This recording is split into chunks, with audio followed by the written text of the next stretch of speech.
I came here not knowing that I was going to have an audience where everybody already agreed with me. But part of my talk this morning is things that I don't think that we are doing very well sometimes on our side of the case, so I will probably mention some of that as we go along. In any case, climate science used to be considered a respected field of science. But about 20 years ago, it began to deteriorate. And while I'm not a climate scientist, I do consider myself an informed critic. And most importantly, I do believe in scientific principles. And I will agree that from space, our home planet may appear pretty fragile. But it is also plain how well humanity has adapted to this continuous climate change over the last million years. And we're going to continue to adjust in the future. Now, I'm not here to argue the scientific case against human-caused global warming, anthropogenic warming, AGW, climate change, climate disruption, or whatever is the current phrase being used to promote the alarmist claims of humans causing global warming. These are all code words for governmental control of energy consumption and consequently our standard of living. Global warming alarmists focus on the small temperature increase since the Industrial Revolution, and then they hypothesize that we humans are controlling the temperature of our planet. Well, they have sold the media and the public on something that they invented called consensus science. And the media has bought into human-caused global warming. Those of us, and I'm sure it's everybody in this room here, who are skeptical of the alarmist claims, we're characterized as climate deniers or fake experts or against climate change when everybody that I know believes in the climate changing. Well, instead of the alarmists presenting data to prove their hypothesis, they challenge skeptics like us to disprove their hypothesis. Well, while climate scientists are best qualified to deal with the scientific academic aspects, we all of us have to deal with the financial consequences of any actions that are taken based on this bad science.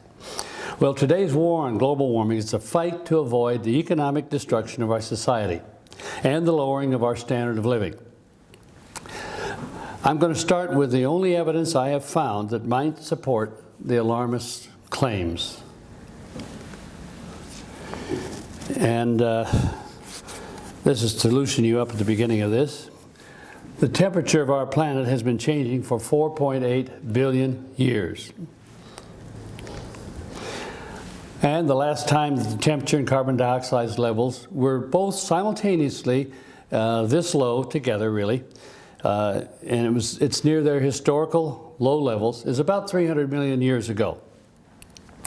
And as you can see, about 500 million years ago, the carbon dioxide level was about 15 times higher than it is today. And even in the past 2,000 years, there were many times when the temperature was higher than it is today. And the red line on the right of that particular chart, that's the phony hockey stick forecast that came out a few years back.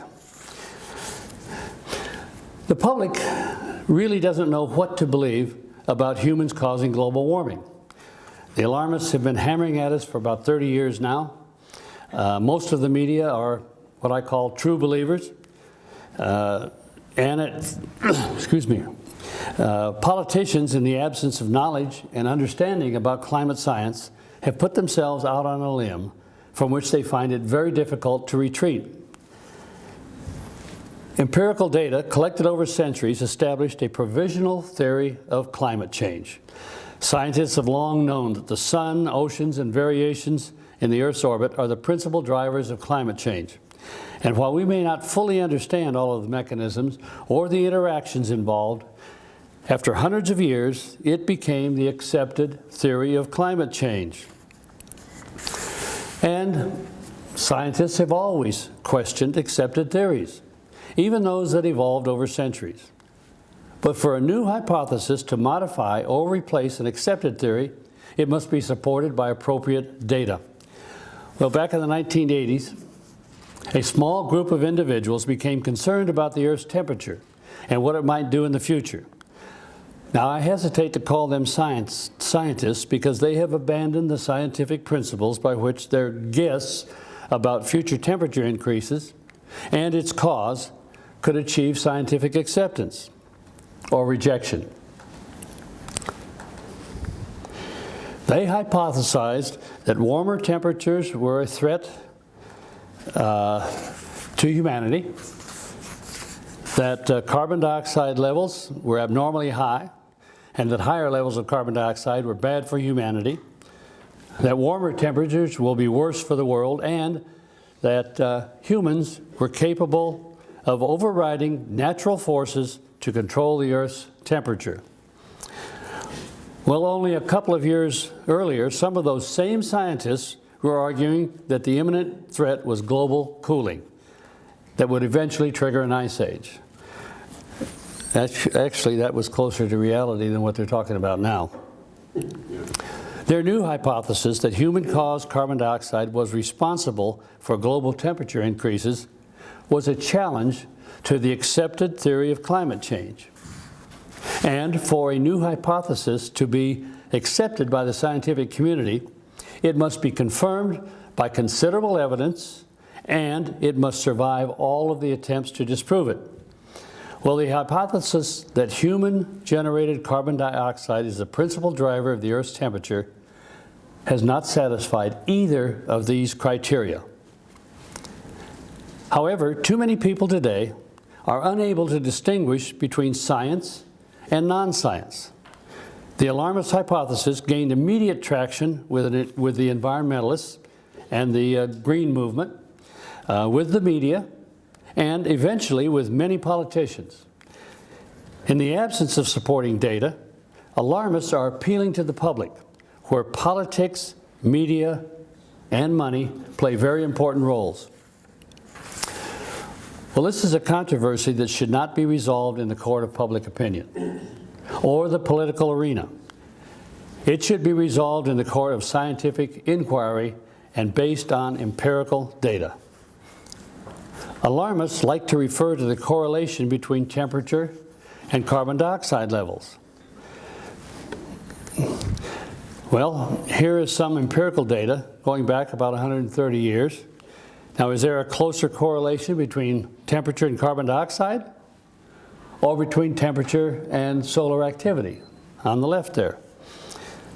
Besides, we all know correlation is not causation.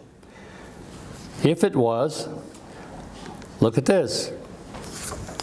While the number of pirates decreased, the temperature increased. You know, why aren't alarmists telling us that we can reduce the Earth's temperature by increasing the pirate industry? And if you want to look at causation, of course, you all know that temperature changes have preceded carbon dioxide level changes by as much as 500 to 800 years. And that observation is much more consistent with the physical laws and the existing theory of climate change.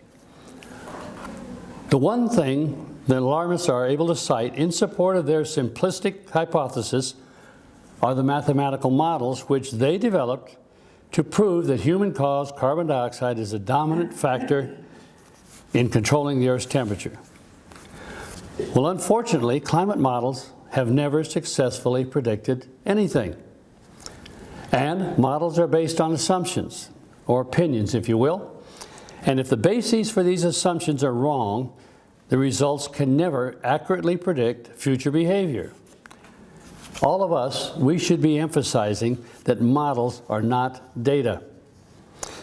We realists, we focus on the empirical data and the scientific process, neither of which supports the hypothesis that alarmists have dreamed up. So they resort to alarmism, consensus science, politics, and money. And they have convinced most of the media that humans are causing global warming. They're convincing them that that's an accepted scientific theory. In another ploy to scare the world into throwing away hundreds of billions of dollars in a fruitless effort to control the temperature, they appeal to the public's fear with, what if carbon dioxide is responsible for the temperature? and we do nothing about it. Well, after years of searching, I have found not one piece of empirical evidence that man-made carbon dioxide has a significant impact on global climate.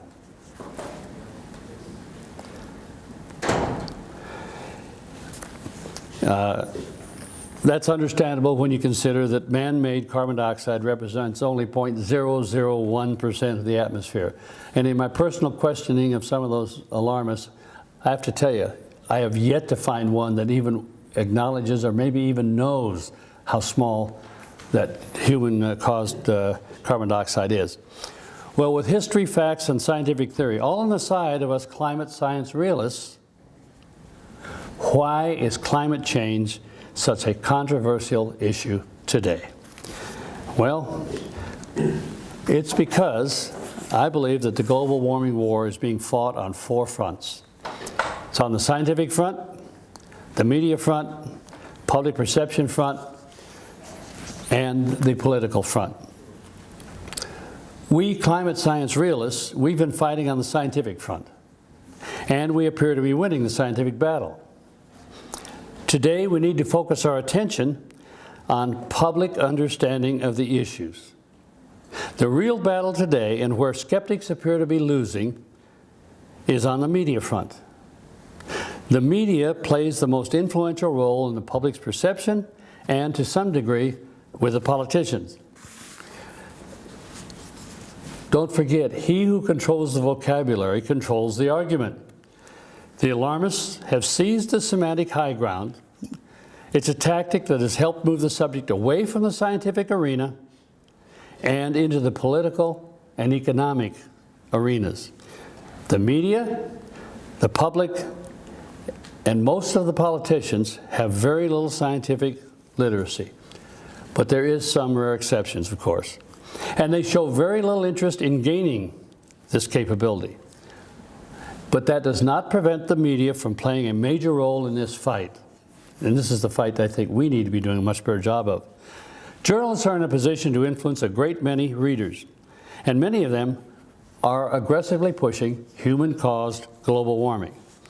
And you may have noticed that while I've been talking, I keep talking about human-caused global warming, because so many people who are against that have allowed themselves to be influenced to use the words and the technology, even calling it climate change, that they're busy pushing on us. Don't do that. Don't buy into that. Alarmists refuse to accept that today's weather is within the realm of natural climate variability. And they are very loath to admit that very little control that man has over nature. That's why global warming is sometimes referred to as a religion with the alarmists. To take global warming on faith, you have to reject the observable scientific reality and what we have learned about climate change over several centuries, and embrace the unproven hypothesis of humans being responsible for global temperature change. True believers in human-caused global warming cannot be reasoned out of their position. And I learned a lot about that in just the last 24 hours while I was here. True believers in human-caused global warming cannot be reasoned out of the position they've got, because it wasn't reason that got them there in the first place. It was emotion and politics. The challenge at this stage in this war is to engage the alarmists on the media front and to bring the media and the public back to reality. Okay, the media and the public should not just buy what others are telling them. Nuclear physicist Leo Szilard once said, "If one knows only what one is told, one does not know enough to be able to arrive at a well-balanced decision." Okay, I say, first and foremost, the media should look at the data themselves.